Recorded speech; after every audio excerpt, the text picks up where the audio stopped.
This is 121, and so we're down to module 5 here, online investigations. So let's start with that. And that should be one of my tabs here. There we go.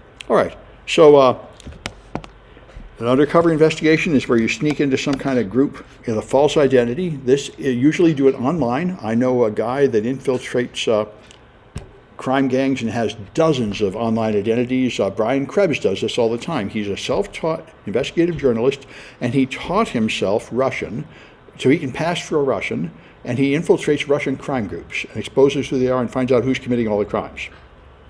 He's a crazy guy, very bold, very successful though. But he's been doxxed a bunch of times. He's had them send drugs to his house. He's been swatted a bunch of times. It's surprising nobody's killed him yet. But he travels to Russia several times to meet with these criminals and stuff. He's messing with dangerous people, but so far he's successful. Anyway, so you build a background online that really makes fake identities. You can then monitor the people's movements and chat rooms and group activities to build a profile. And then you can have a sting operation, is another one where you trick them into committing a crime. So to generate an identity, it's real easy to make new email addresses. There are fake name generators. There are AI tools to make fake pictures, although a lot of people just reuse a picture they find from somebody else. You can make all kinds of online financial accounts to move money. It's been in the cryptocurrency space, although they mostly have know your customer regulations these days, so you'd have to either go through an overseas one or find some fake IDs to use. VPNs are very important. Otherwise, when you connect to any of these services, you leave a trail of where you physically are, and that would bust you. And there are a lot of ways to make telephone calls and conceal the from address in the calls, the caller ID, and make it something else, so you appear to come from someone else. So if you are very disciplined and you always use a VPN and you always mask your identity, you can make it so you claim to be like in another country, and the person at the other end of these internet transmissions has no way to know that it's not true. And by the way, I just saw a news article that said something like 50% of people dating online say they now use AI tools to make themselves sexier by improving what they say. So AI will enhance all this greatly more, where you can have it generate statements to give, so that, for example, if you have broken English because your English is not good, you could have AI write good English, so you appear to be a native English speaker and things like that. Did the FBI bust the Indian guy out in East Coast for setting up like a dark website or something to do trading? I think any news come out how the FBI catch him? I don't know. I think I saw a few. The guy was living like a very normal life, so he shouldn't attract any attention. But when the FBI got to his house and they searched it, they found out all the Bitcoin wallets. Yeah, I don't know the details of that case, but I do know that these online people usually get caught when you follow the money. At some point, they have to turn the money into real dollars. No, but then that guy, he didn't use any of the money. He just kept the wallet. Yeah, but if he didn't keep the wallet in the right place, then they'll catch him. If he keeps the wallet at public service. Only found out the wallets when the FBI searches his computer. Yeah, well, they must have done something in the real world that could do them to him. He should have followed all these stuff. Yeah, well, very few people succeed. I mean, if you do all these things perfectly, you can hide, but almost nobody does. Most people, sometimes the VPN doesn't connect and they go anyway. Sometimes they use an email address they've used before. That's how they get a lot of them. So, I mean, very few people have the discipline to use these tools in a way you can really hide, because you really have to plan it like a military operation. You have to get ready. You have to get the right tools. You have to make a clean break, but no trace of your old one. Almost all online criminals start out without being criminals, like gamers. And they have a name like, puppy2 at yahoo.com. Then they buy a domain, and the domain is tied to puppy2 at yahoo.com. Then they move to like puppy2 at AOL and puppy2 at Gmail. And then they become a criminal, but there are still traces, like their username is connected to the previous username, that's how they truthfully track them down, because they didn't really make a decision. I'm going to become a criminal. I'm going to plan for it for 6 months, prepare for it, and make a clean break. They just sort of slide into more and more risky things. So there's a trail going back. It's very hard to avoid leaving a trail. It can be done, but usually only trained military people know how to do it. And they have their own money. They're not trying to get money back. Right. And collecting money from anybody is very hard. If you can get, as long as you have cryptocurrency, but only if you really understand cryptocurrency, you can keep it where nobody can find it. But if you ever want to buy anything, you have to turn it back into real dollars, and then you go to a real bank. Yeah, you just launch the wallet address, and the moment it lights up. Yeah. That's the problem. Anyway, you're right. In principle, these tools can protect you, but in practice, they're not perfect. What they can do is make it more difficult to find you. So if people are being harassed by an ex-boyfriend or something, using these tools will make it harder for that person to find you. But law enforcement that makes a serious attempt to find you will usually find your mistakes. If you never make mistakes, though, you're right. They could never find you. If all you did was online activities using these tools 100% of the time, it would be nearly impossible to find you. Although the U.S. government can de-anonymize Tor. This has been proven because they run most of the servers. But it's expensive and difficult, so they would have to really want you. Yeah, but they would have to really want you. It's expensive. So most people aren't important enough. Anyway, so there's if you switch phone carriers or use tools like reverse lookups, the law enforcement has some ability to search through the phone network. That's been around for a long time. There are laws that the telephone network has to provide services. You should take that firewall up by the wall. There's a Fortinet. There you go. Good. Anyway, so, yeah. All right, so and law enforcement requires a wiretap to record phone conversations, and CALEA forces every phone company to allow law enforcement to tap the phones with a court order. But there is no such law for the internet, so they cannot intercept your Skype calls or your emails or anything like that necessarily. And then there's the dark web. Now, the normal web that you see in Google is only a small portion of the data on the internet. It is that's the surface web. It is the part of the web that you can get to without logging into anything. So you can see like Gmail, but you can't see anybody's particular mail. And you also can't see things that are not indexed. You can't access easily. And there's a special part of the web, the dark web, which you must use Tor to get onto. Tor is a multiply encrypted group of volunteer servers that agree to pass this traffic, and therefore all the traffic is bounced several times through random servers, so you cannot identify the client and you cannot identify the server. And you have to have the address, which is a really long random address. So you could never guess them all. So you have to be told somehow about the address, like in a forum post. Come visit my site, here's the address. Nobody will find it if you don't give them the address. And so that's Tor, that's the dark web. So there's a resource to try to help you find people, public records, and so on. There's a guy that used to give talks every Hope conference, but there was a private detective, and he said, if you are a private detective and you buy the information, you can find out everything about everybody.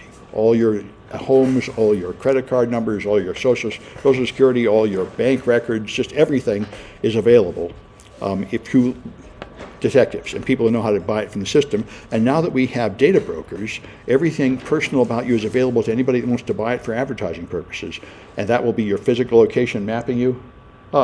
That's cool. That wasn't in there, was it? Oh, no. Yeah, okay. Yeah. No, I know that book. I think I have an online version, yeah. Yeah, this is from the That's right. That's exactly the topic, yeah. That's what you're talking about. That's right, yeah. This surveillance capitalism, where now the tracking you everywhere and selling all your personal data is a way to make money. Yeah. Yeah, good. Right, and so anyway, Tor is the big one here, the onion router they call it. It is, in fact, a U.S. military project. It was put in there so that spies could send signals in from overseas, and in order to hide their traffic, now they're mixed in with everybody watching porn or something. So they're mixed in with a bunch of innocent users that are just trying to be anonymized. So we should promote porn things, so you want to hide. That's right. No, they were using it. That's right. So porn makes it easier for spies to hide. It's therefore patriotic. You could say that. Every time you watch porn, you're doing your share. If you use Tor. If you don't use Tor, then maybe not. The military. And then there's Tails. Tails is the live Linux system. That's what you're using, right? Tails. Sometimes. Yeah, Tails is. There's this other one, Cubes, right? Cubes. Tails is is a Linux system that supposedly doesn't leave any traces to provide anonymity. And another one is Cubes. Cubes is one that is supposed to defeat rootkits. Cubes runs like 4 different virtual machines on your box, and you're supposed to use one for social networking, one for banking, one for email. And so even if one gets infected, it can't get over here. It's like breaking your online usage into zones that are separate from each other. Just get a normal PC. What's that? Yes, you could just have multiple PCs. That's essentially what Cubes is. It's a way of virtualizing several PCs on one desktop. There was a time, by the way, in the military when they had rules that you had to have separate hardware for every level of secrecy, and there were people who had like 7 computers on their desk for this reason.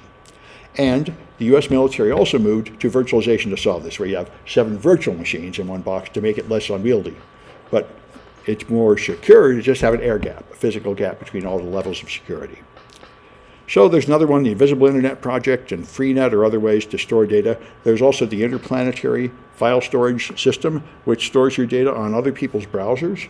And that just is a way to put something up that will never come down. And I've used that to make NFTs. And there's now SecureDrop is imitating WikiLeaks. Now, WikiLeaks was the original thing founded by Julian Assange that would just publish leaked information. And then he started getting leaked military and government information that was dangerous. And so he had a way to send it to him through an encrypted box where you could drop it in there and he wouldn't be able to tell who sent it. But it turned out to have flaws. And there was another one before it called Cryptome that also had flaws. And both of them leaked out information about who had submitted highly data so they could get prosecuted, which is not good. So then Washington Post and New York Times and everybody made their own version of it. And they trying to get well encrypted stuff. So there's some way to send them stuff and they will have no record of where it came from. So they can't turn you in. And these are the SecureDrop systems. This one's from Freedom of the Press Foundation. There's a bunch of these. And I haven't seen a test to see how good they are. I do know Cryptome leaked, and I think WikiLeaks leaked. I haven't heard of any of the major ones leaking after that. If you send something to them where they accidentally let the cops find out who you are. But the journalists do not want to know who you are.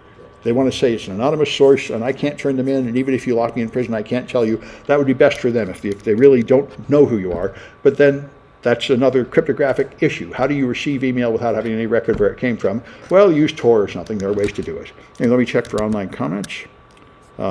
Here. All right, are we having class? Yes. There's a difference between the dark web and the deep web.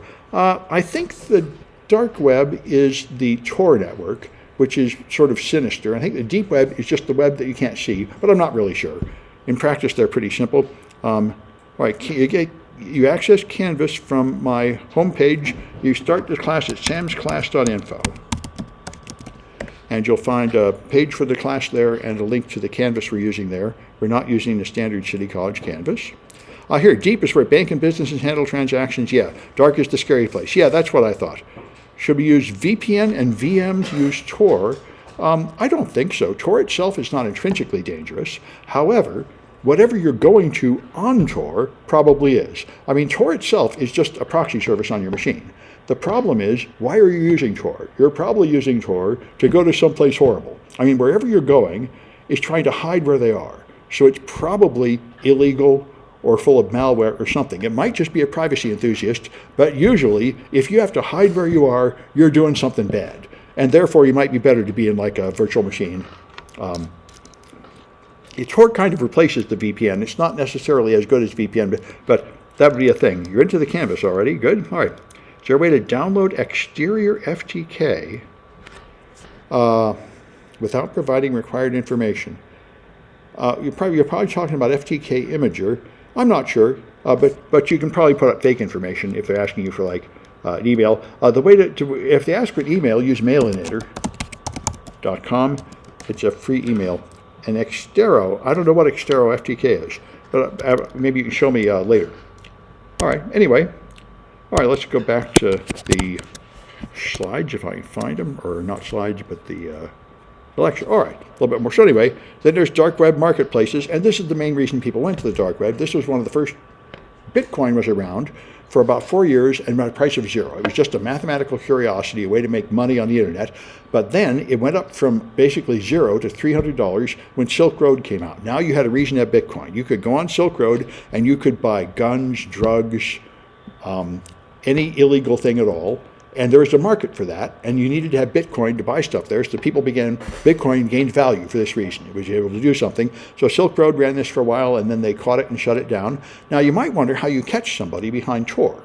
In principle, you can't even tell what country they're in. You put in this weird Tor address, it goes through this proxies, you send data to the server sends data back to you, nobody can tell who you are or who the server is. Now, they could de-anonymize Tor. The U.S. government could, if they volunteer many servers, until most of the servers are under their control, and then they heavily log them and they correlate the logs, and some of the traffic will pass through their servers and they can track it back. But that's really difficult and expensive, and that's not how they did it. What you do is you hack into the web server. If you take the web hacking course, you'll see if you can send a GET request to the server and see the page, you can attack the page. You find some vulnerable thing on here like an administrator password or a PHP script or some kind of vulnerability, and you hack the server. Then you modify the server and you put malware on the server. Now the customers that go there have malware, and this is how they catch people. So they eventually tracked down Silk Road and brought it down. Then there was Silk Road 2, and they caught that guy, Ross Ulbricht, a mile away from here. He was the Dread Pirate Roberts running Silk Road 2, and he used all these tools, but he didn't always use his VPN. Sometimes his VPN didn't connect, and he would just continue to do it anyway. So they had IP addresses in the Glen Park Library of him sitting in that library managing Silk Road. So the cops just went to the library and grabbed him. And it's remember when they took down Lulzsec, there was a guy.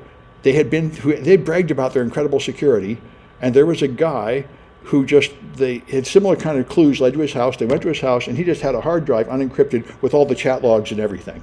I mean, people claim to be secure, but it's a lot of bother to be secure. In reality, they just have a notepad file with all their secrets in it, or unencrypted hard drive or something.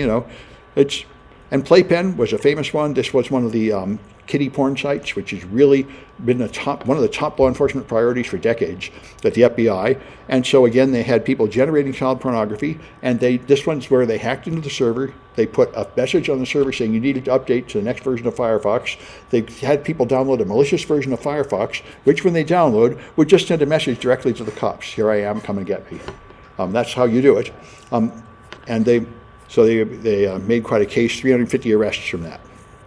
Then Operation Bayonet is another one in 2017, where FBI and Europol set down at some more notorious marketplaces selling illegal things. All right. I remember when they took down Silk Road 2, one of the things is one of the Secret Service agents got a Bitcoin wallet with like $50 million of Bitcoin, and he eventually stole that, and he also went to prison. So, virtual currencies have tempted people to do bad things. Now that your money is on the internet, it can be hacked, and this is how North Korea funds their entire military, through stolen cryptocurrency. They're the king of stealing cryptocurrency. Anyway, so fiat currency is what we're mostly using these days. There was a time about 100 years ago when you actually had gold coin made of gold, and the physical content of the metal is what made it valuable. But we gave that up, and now we just have a dollar, which does not stand for any amount of gold. It just stands for a dollar, and it's backed by the U.S. military and government and business world, which turns out to be significant enough to make it the most trusted currency in the world, although the euro is almost as good. And so those are fiat currencies. They just are worth something because a government backs them and says they're worth something. So virtual currencies are cryptographically signed. You cannot make it worth anything, but you can make it so it is clear who owns it and it can't be duplicated. That's what Bitcoin is. There are only 21 million Bitcoins, and there can never be any more than that. And there's a ledger that keeps track of who owns which one. So there are only so many, you can't forge them, you can't copy them, and you know who owns them. That's enough to make a currency. The only thing missing is why would it be worth anything? And indeed, it was worth nothing for a while until people started wanting to do things they would hide from the government, like tax evasion, illegal purchases, money laundering. That turned out to give it some value. And now there are people in other nations, like I think in Central America, where the inflation rate is like 200% a year, so their local currency is terrible, so they're actually better off putting their money in Bitcoin than putting it in local currency. It turns out to have, some people want it, so it has some value. Now it's up around $40,000 or $50,000 for a Bitcoin. And there's hundreds of other currencies, but the main ones are Bitcoin and Ethereum. And so, in principle, you can move money on Bitcoin and store money on Bitcoin without any government being able to do anything about it. No government can take it away from you. No government can shut down the servers. No government can seize it if you use it correctly. But most people don't understand it, so they just make an account at Coinbase or some other exchange, and they use it there. And then the exchange is basically like a bank. They have access to your money, and the government can seize it from them. So, anyway. Bitcoin miners are engaging in a lottery. Every 10 minutes somebody wins, and they get a reward in Bitcoin. And so they're just calculating these hash values, trying to get it to be the first person to get a lucky hash value that starts with enough zeros. They spend incredible amounts of money and power running these fast computers, trying to make more guesses per second to win the race. And when the price of Bitcoin goes up, they run faster and harder. Now the price of Bitcoin is down, and they're not trying so hard. But anyway, this is, you could say this is extremely wasteful, but it has been considered to be pretty secure. They're what provides security on the blockchain. There's all these miners. Anyway, Ethereum just recently moved from proof of work to proof of stake, where they are not consuming all that electricity, and they did not seem to get hacked. So it appears in practice that you don't really have to waste all that power to be secure. But Bitcoin continues to do it the old way.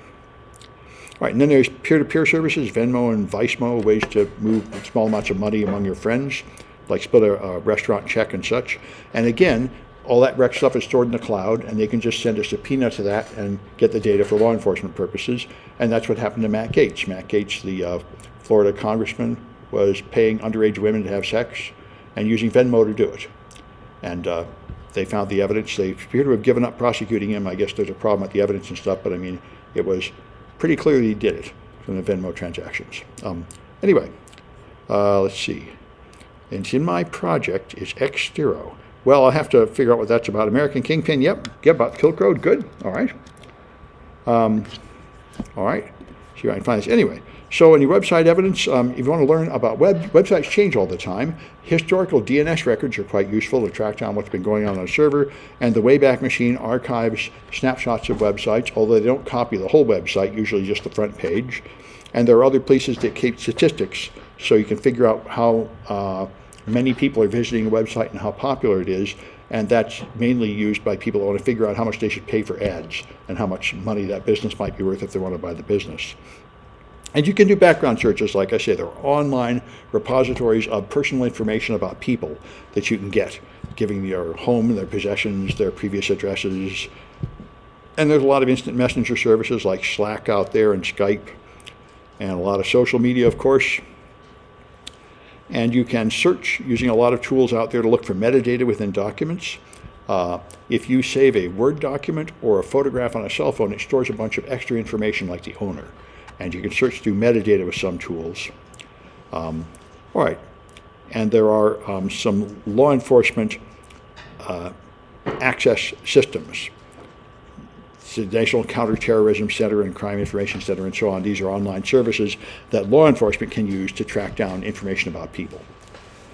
And then, of course, there's the online crimes. Identity theft is one of the big ones, where they somehow impersonate you and then begin borrowing money or making purchases with your credit card or otherwise. Stolen credit cards are stolen medical records, sold all over the place, and stolen game credentials like World of Warcraft are quite valuable. Counterfeit money is out there. That's another issue, and also weapons and so on. Cyberbullying is a big one, especially among teenagers, where they harass people and often drive them into suicide and other things. And of course, social media is highly arguable. We all watch the decline of Twitter. You know, there's political craziness and extremism on there, along with real plans and crimes being planned on social media. Crazy. I remember there was a guy a few years ago that actually snuck into a bank to put malware on the machine to steal it, and he filmed himself and put it on my Facebook. Here I am, I got a job, I'm going to put this malware there, I'm going to steal the money. He put this on Facebook, and then the cops come knocking at his door. A lot of criminals are just really dumb, you know. Anyway, so if you want to capture your online communication, there are things like Snapchat that claim you can't save the pictures, but of course you can. You could just point a camera at the screen, you could do a screen capture with software. It's just a little more difficult to save the picture, but it's not like you really know it's gone. And you can view cookies. We'll show you what people have been doing. And we're going to do tonight the registry. And your browser has a lot of information about what you've been doing. So, you know, whatever you've been doing online, there are a lot of traces in your computer that you've been using. Let me go back and check the Twitch. All right, let me stop this recording.